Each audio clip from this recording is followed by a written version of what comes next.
ஸ்ரீ குருப்யோ நமஹ. தெய்வத்தின் குரல் மூன்றாம் பகுதி 27வது தலைப்பு. நரகவாசிக்கும் நலன். நரகத்தில் இருப்பவர்களுக்கு கூட நம் சாஸ்திரப்படி பரோபகாரம் நடக்கிறது. திவசமும் தர்ப்பணமும் செய்கிறபோது பூலோகத்திலோ வேறு எங்கோ எந்த ரூபத்திலோ பிறந்திருக்கிற நம் மூதாதைகளுக்கு அது க்ஷேமத்தை கொடுக்கிறது.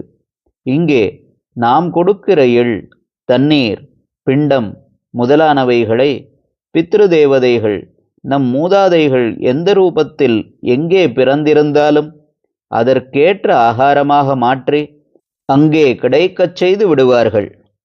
நம் நாட்டு ரூபாயை வெளிதேச கரன்சியாக எக்ஸ்சேஞ்ச் பேங்க் இருக்கிற மாதிரி பித்ருதேவதைகள் இப்படி ஆகாரத்தை மாற்றிக் கொடுக்கிறார்கள்.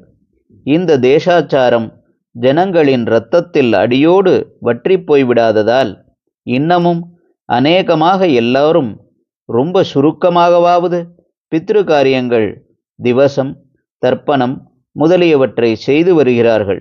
ஆனால் ஸ்ரத்தைதான் போய்விட்டது. பித்ரு காரியங்களுக்கு ஸ்ராத்தம் என்று பெயர் இருப்பதே அதற்கு ஸ்ரத்தை முக்கியம் என்பதால்தான்.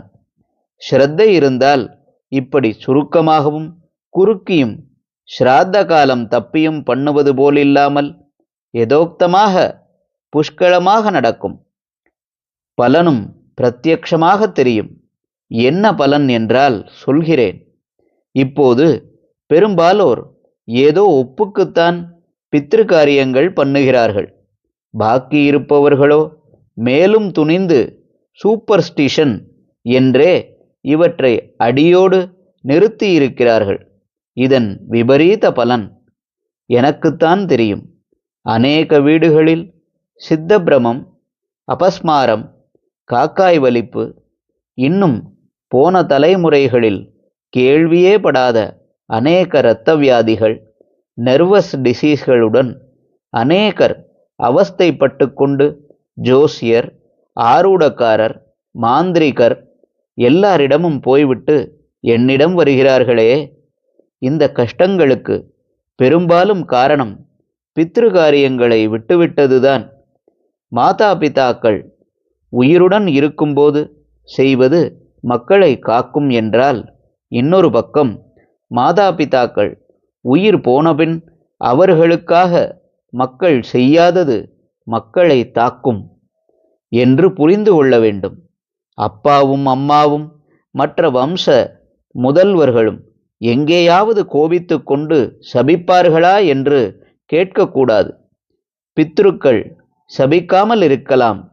ஆனால் பித்ரு தேவதைகள் இருக்கிறார்களே, அவர்கள் இந்த பின் தலைமுறையினர் தங்கள் மூலமாக முன்னோர்களுக்கு எள்ளோ தண்ணியோ அன்னமோ அளிக்கவில்லையே என்பதை பார்த்து சபித்து விடுவார்கள்.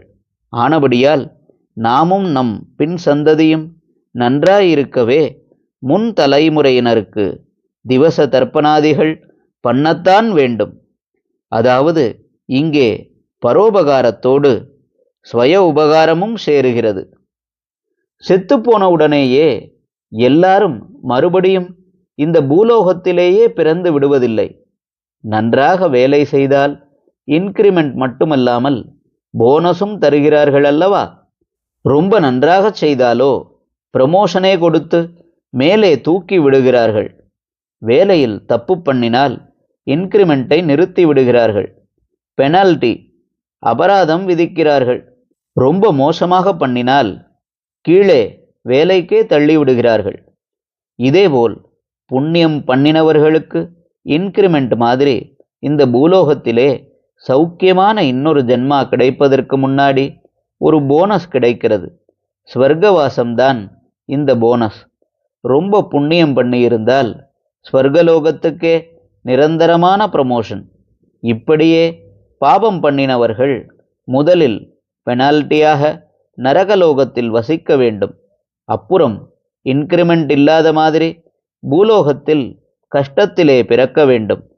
ரொம்ப பாவம் பண்ணினால் கீழ் வேலைக்கே போக வேண்டியது. நிரந்தர நரகவாசம். ஹர ஹர சங்கர, ஜெய ஜெய சங்கர. தெய்வத்தின் குரல் மேலும் ஒலிக்கும்.